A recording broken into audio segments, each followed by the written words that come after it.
भारत के हरियाणा राज्य का एक व्यस्त और भाग दौड़ भरा शहर पानीपत अपनी फैक्ट्रियों, उद्योगों और लगातार धड़कती सड़कों के लिए जाना जाता है। लेकिन इसी भीड़ भाड़ वाले शहर की सड़कों ने कई जिंदगियों को मोड़ भी दिया है, और ऐसी ही एक घटना इस कहानी का रुख बदलने वाली थी।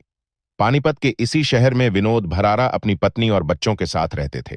उनका परिवार सुखी था और उन्हें कभी किसी बड़ी आर्थिक या सामाजिक परेशानी ने नहीं घेरा था। विनोद कई छोटे मोटे व्यवसायों से जुड़े थे और शहर में एक कंप्यूटर सेंटर भी चलाते थे। लेकिन शायद किस्मत ने उनके लिए कुछ और ही सोच रखा था। 5 अक्टूबर 2021 का दिन था। भारत में लॉकडाउन धीरे धीरे खत्म हो रहा था, लेकिन सड़कों की बेरुखी और इंसानी लापरवाही का कहर अब भी जिंदा था। विनोद उस शाम अपने कंप्यूटर सेंटर से घर लौटते हुए बच्चों के लिए खिलौने और मिठाई लेने के लिए एक दुकान पर रुके। किसी को क्या पता था कि यही छोटा सा फैसला उनके जीवन का सबसे खतरनाक मोड़ बनने वाला है। जैसे ही विनोद दुकान से बाहर निकले, तभी पीछे से तेज रफ्तार में आता एक ट्रक बिना किसी चेतावनी के उन्हें जबरदस्त ताकत से टक्कर मारता हुआ निकल गया। वो टक्कर सिर्फ एक हादसा नहीं थी, वो विनोद की किस्मत में लिखी किसी अधूरी कहानी की शुरुआत थी। दुर्घटना इतनी भयानक थी कि वहां मौजूद हर कोई सिहर उठा। लोग समझ गए थे कि विनोद का बचना मुश्किल है। उनके टूटे पैर, सिर पर गंभीर चोटें और शरीर पर गहरे घाव, सबने बता दिया था कि आज की रात आसान नहीं होगी। हालांकि कुछ गवाहों ने उस ट्रक का नंबर नोट कर लिया था, एक नंबर जो आगे चलकर एक और बड़ी टक्कर की कहानी लिखने वाला था।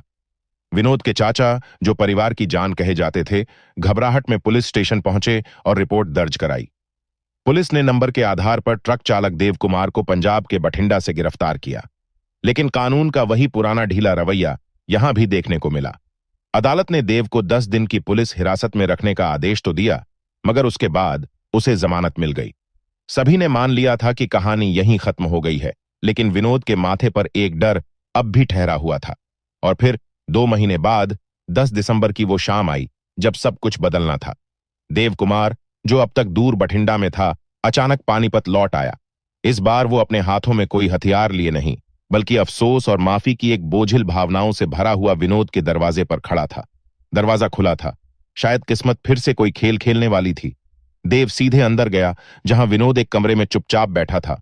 वही कमरा जहां पिछले कुछ दिनों से अजीब सी बेचैनी और डर तैर रहा था। देव के चेहरे पर पछतावे की लकीरें थीं और उसके शब्द उस दिन की अधूरी कहानी को खत्म करने आए थे। भाई साहब, वो हादसा मेरी गलती थी। मेरा इरादा आपको नुकसान पहुंचाने का नहीं था, बस एक गलती थी। प्लीज माफ कर दो, केस वापस ले लो। लेकिन कभी कभी जिंदगी में कुछ माफियां इतनी देर से आती हैं कि उनके पीछे कोई दूसरा इरादा छुपा होता है। और शायद विनोद भी उस शाम यही सोच रहे थे। जिस दिन पानीपत की शांत दोपहरी में विनोद भरारा के घर के दरवाजे पर अचानक देव कुमार का लौट आना हुआ था, उसी दिन शहर की फिजा में कुछ अजीब सा सन्नाटा महसूस किया जा सकता था। घर की दीवारें जैसे कोई अनकही अनहोनी की गवाही देने को तैयार थीं। विनोद, जो हादसे के बाद से खुद में ही सिमट गए थे, उस दिन एक कमरे में अकेले बैठे थे। लेकिन किस्मत ने शायद उनकी तन्हाई को किसी और वजह से चुना था। उसी समय विनोद की पत्नी निधि रसोई की ओर जा रही थी। शायद वो भी इस बात से अनजान थी कि आज उसका घर हमेशा के लिए बदलने वाला है। घर में लगे सीसीटीवी कैमरों ने उस शाम के हर पल को रिकॉर्ड किया, लेकिन वे कैमरे सिर्फ घटनाओं को कैद कर रहे थे, उनकी वजह और पीछे की कहानी को नहीं। देव कुमार सीधे उस कमरे में पहुंचा जहां विनोद बैठा था।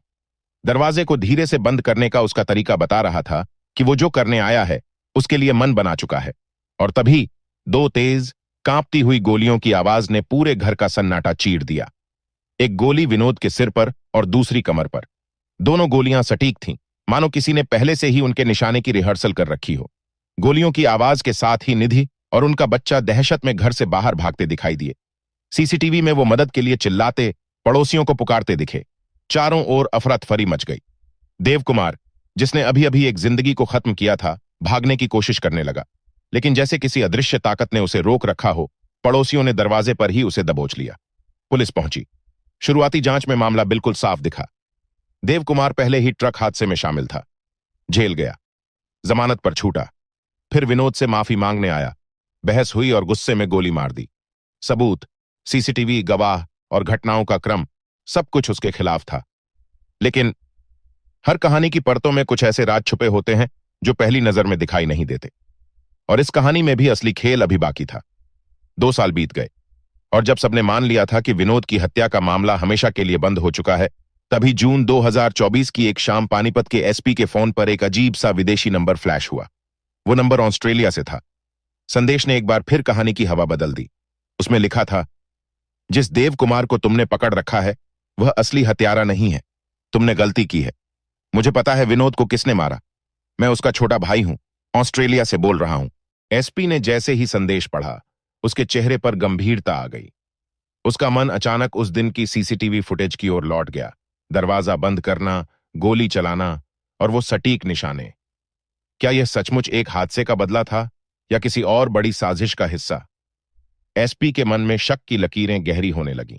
सवाल यह था कि इतने समय बाद दूसरे देश से कोई भाई क्यों सामने आया? क्यों कहा कि असली हत्यारा कोई और है? और सबसे चौंकाने वाली बात, वो भाई कह रहा था कि उसे शक है कि हत्यारा विनोद के अपने ही परिवार में से कोई हो सकता है। कभी कभी जो हमें दिखाई देता है वो हकीकत नहीं होती, और इस कहानी में भी कैमरे की वो रिकॉर्डिंग भी शायद बस एक दिखावा थी। सच्चाई के दरवाजे अभी खुलने बाकी थे। विनोद भरारा की हत्या के मामले ने पानीपत पुलिस को उस समय तक सुकून दे दिया था जब तक कि जून 2024 की उस शाम वो रहस्यमयी विदेशी मैसेज नहीं आया था। एसपी का माथा तभी ठनक गया था, और अब मामले की गहराई में जाने के लिए उसने तुरंत जूनियर अधिकारियों की एक मीटिंग बुलाई।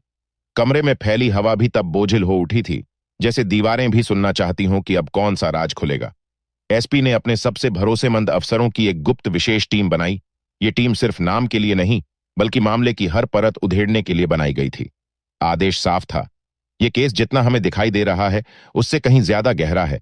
कुछ ऐसा है जो हम सबकी नजरों से अब तक बचा हुआ है। जैसे ही टीम ने दोबारा जांच शुरू की, मामला उसी रूप में दिखना बंद हो गया जैसा वो पहले था। परछाइयां लंबी होती गईं। शक की लकीरें उन जगहों तक पहुंचने लगीं जहां पहले किसी ने देखा ही नहीं था। सबसे पहला कदम था देव कुमार के फोन रिकॉर्ड्स खंगालना। कॉल डिटेल्स, लोकेशन हिस्ट्री और उसकी हर बातचीत की टाइमिंग। और वहीं से कहानी ने एक अनपेक्षित मोड़ ले लिया। फोन डेटा में सबसे चौंकाने वाली बात सामने आई।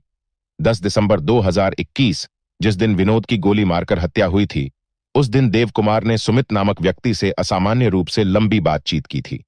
सुमित एक स्थानीय जिम ट्रेनर। सामान्य तौर पर दोनों की बात कभी कभार होती थी, लेकिन उस दिन जब विनोद की जिंदगी की आखिरी घड़ियां चल रही थीं, उसी दिन दोनों के बीच एक लंबी बातचीत ने पुलिस को झकझोर दिया। और फिर जैसे ही उन्होंने 5 अक्टूबर 2021, जिस दिन हिट एंड रन हुआ था, उस दिन के कॉल रिकॉर्ड देखे तो कहानी और ज्यादा उलझ गई। उसी दिन भी देव कुमार और सुमित के बीच कई बार बात हुई थी। यह पैटर्न महज इत्तेफाक नहीं हो सकता था। पुलिस टीम के अनुभवी अफसर ने एक हल्की मुस्कान के साथ कहा, कहानी वहीं से बदलती है जहां हमें लगता है कि सब ठीक है। जैसे जैसे फोन रिकॉर्ड्स का जाल खंगाला गया, एक नाम बार बार गूंजने लगा, सुमित। और जितना ज्यादा पुलिस ने देखा, उतना ही साफ होता गया कि यह कोई साधारण जिम ट्रेनर नहीं था। अब टीम ने सुमित की कॉल डिटेल्स, लोकेशन और सोशल नेटवर्क को टटोलना शुरू किया, और तब एक ऐसा खुलासा हुआ जिसने पूरे कमरे की हवा बदल दी। सुमित की बातचीत सिर्फ देव कुमार से ही नहीं हो रही थी, बल्कि विनोद की पत्नी निधि से भी हो रही थी।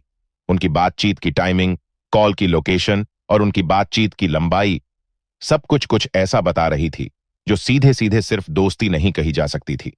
अब तक जो कहानी एक हिट एंड रन, बदले और गलती का मामला लग रही थी, अब उसमें रिश्तों की साजिश, गद्दारी और छुपे हुए राज की बू आने लगी थी।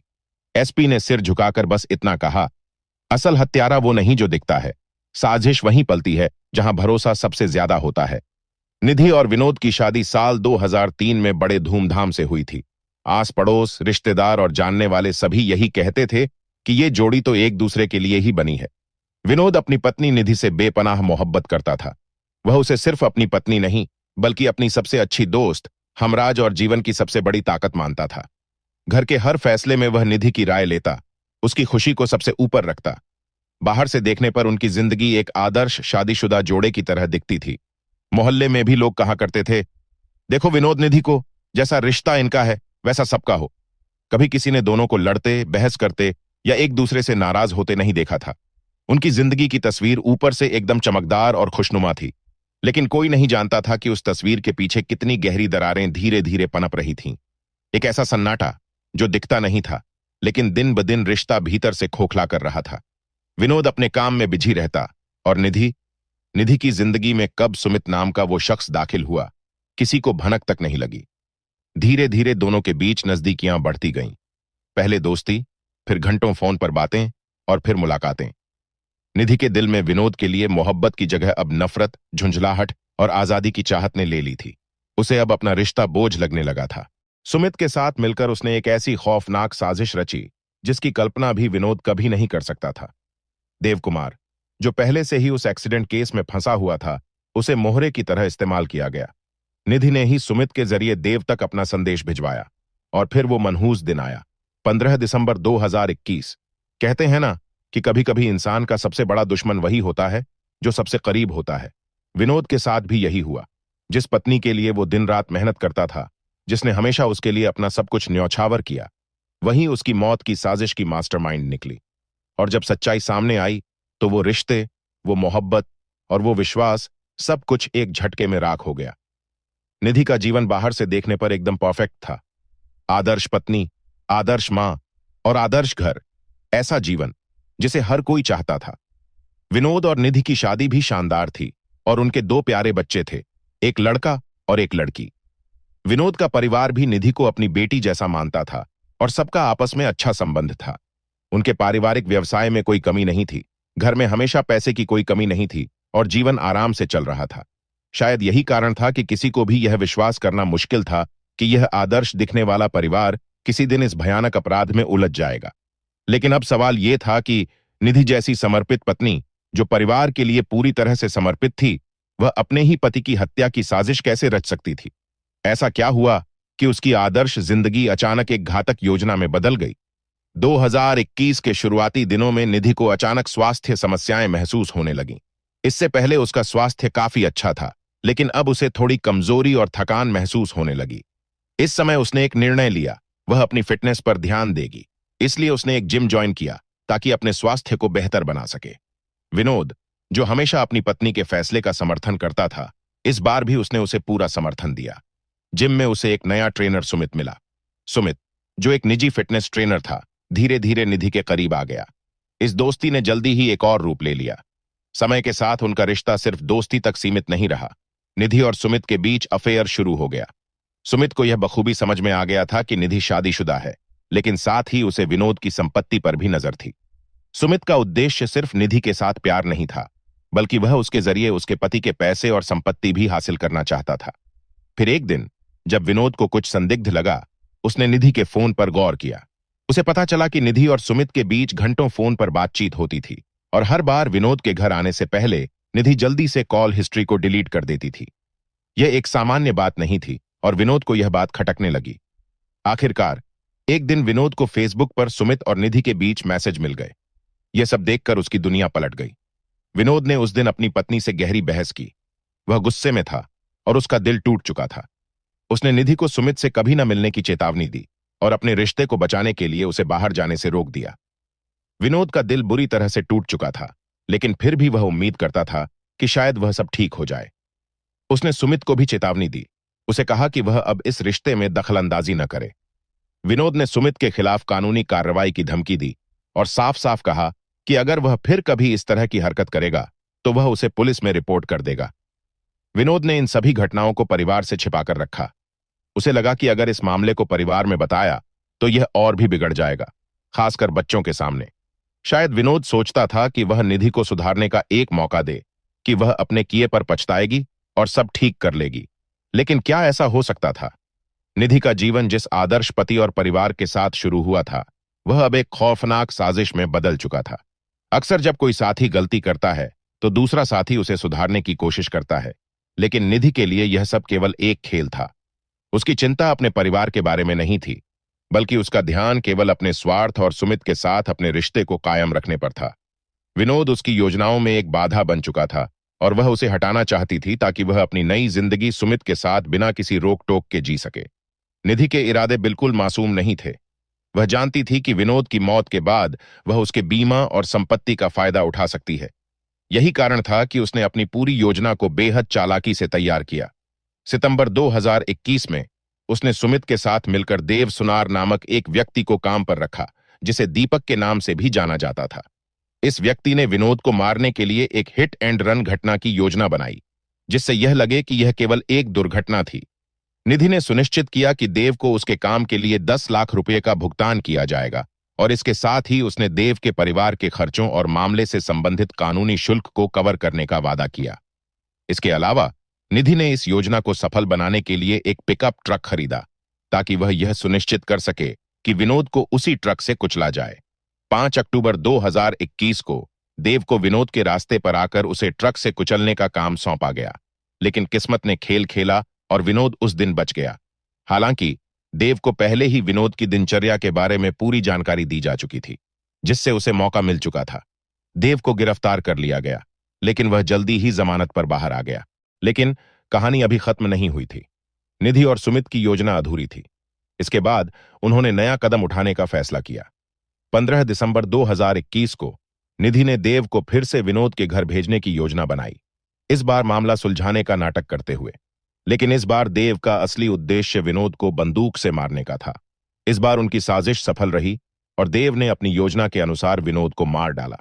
विनोद की मौत के बाद सबसे चौंकाने वाली बात यह थी कि उसकी पत्नी निधि, जिसने उसे पूरी तरह से भरोसा किया था, वही उसकी मौत की साजिश का मुख्य कारण बनी।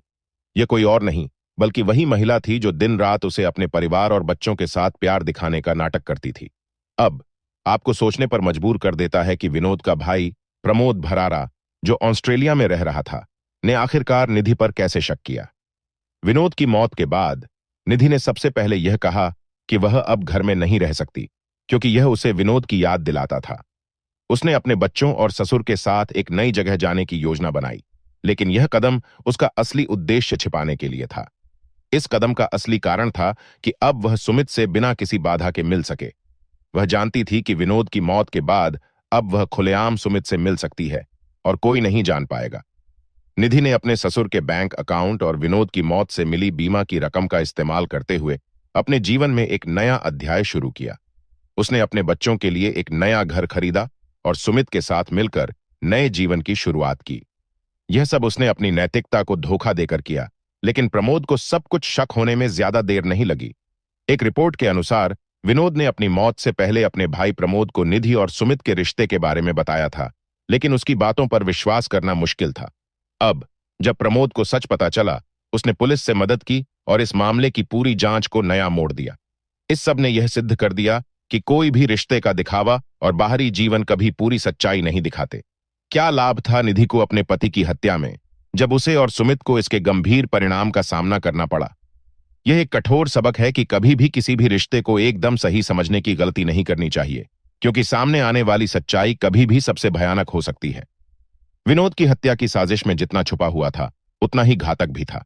जो जीवन वह और उसकी पत्नी निधि साझा कर रहे थे, वह बाहर से एक आदर्श विवाह जैसा दिखता था, लेकिन अंदर सच्चाई एकदम अलग थी। निधि और सुमित के रिश्ते की गहरी साजिश ने विनोद को अपनी ही जान से हाथ धोने पर मजबूर कर दिया। उसने न केवल अपने पति को मारा, बल्कि अपनी 2 छोटी सी मासूम जिंदगी को भी बर्बाद कर दिया। निधि ने सुमित के साथ मिलकर यह सोचा कि वह अपने पति को मारकर एक नई जिंदगी शुरू कर सकती है। विनोद की बीमा पॉलिसी और बैंक खाते से मिलने वाली रकम ने उसे यह फैसला लेने के लिए उकसाया। यह एक बहुत ही सोच समझकर बनाई गई योजना थी, जहां उसने अपने पति की मौत को एक दुर्घटना की तरह प्रस्तुत किया और सुमित की मदद से उसे मारने का पूरा षड्यंत्र रचा। यह दिलचस्प है कि विनोद का भाई प्रमोद, जो ऑस्ट्रेलिया में रहता था, सबसे पहले इस खेल को समझ पाया। जब विनोद की मौत के बाद निधि और सुमित का रिश्ता और गहरा हुआ, तो प्रमोद ने कई बार पुलिस से मदद की अपील की, लेकिन शुरुआत में कोई खास मदद नहीं मिली। जब तक पानीपत के एसपी अजीत सिंह शेखावत नहीं आए, तब तक इस मामले में कोई ठोस कार्रवाई नहीं की गई। प्रमोद ने अपनी सूझबूझ से सही समय पर पुलिस का ध्यान आकर्षित किया और जांच को नए मोड़ पर ले आया। निधि की मीठी मुस्कान के पीछे छुपा हुआ वह क्रूर और निर्दयी दिल अब सामने आ चुका था। उसने न केवल अपने पति की जान ली, बल्कि अपने बच्चों के लिए एक अभिभावक का अधिकार भी छीन लिया। अपने व्यक्तिगत स्वार्थ के लिए उसने एक परिवार की खुशियां लूट लीं। अब जब तीनों, निधि, सुमित और देव, पुलिस हिरासत में हैं, यह एक चेतावनी बनकर सामने आता है कि किसी भी अपराध को छिपाने के लिए साजिशें कितना भी सफा क्यों न हो, अंत में सच्चाई सामने आ ही जाती है। इस कहानी से यह सीखने को मिलता है कि कभी भी किसी व्यक्ति को उनके बाहरी रूप से आदर्श समझकर न आंकें, क्योंकि कभी कभी जो दिखता है वह सच नहीं होता। इस मामले की जांच के बाद यह सिद्ध हो गया कि एक निर्दोष व्यक्ति की हत्या केवल सच्चाई छिपाने के लिए की गई थी और उसे सजा मिलनी चाहिए। इस प्रकार की घटनाएं यह याद दिलाती हैं कि हमें अपने आसपास के रिश्तों और लोगों के बारे में सावधानी से सोचने की जरूरत है, क्योंकि कभी कभी कोई व्यक्ति अपने स्वार्थ के लिए किसी भी हद तक जा सकता है। आप इस मामले के बारे में क्या सोचते हैं? कमेंट करके जरूर बताएं और सब्सक्राइब और लाइक करना ना भूलें। धन्यवाद।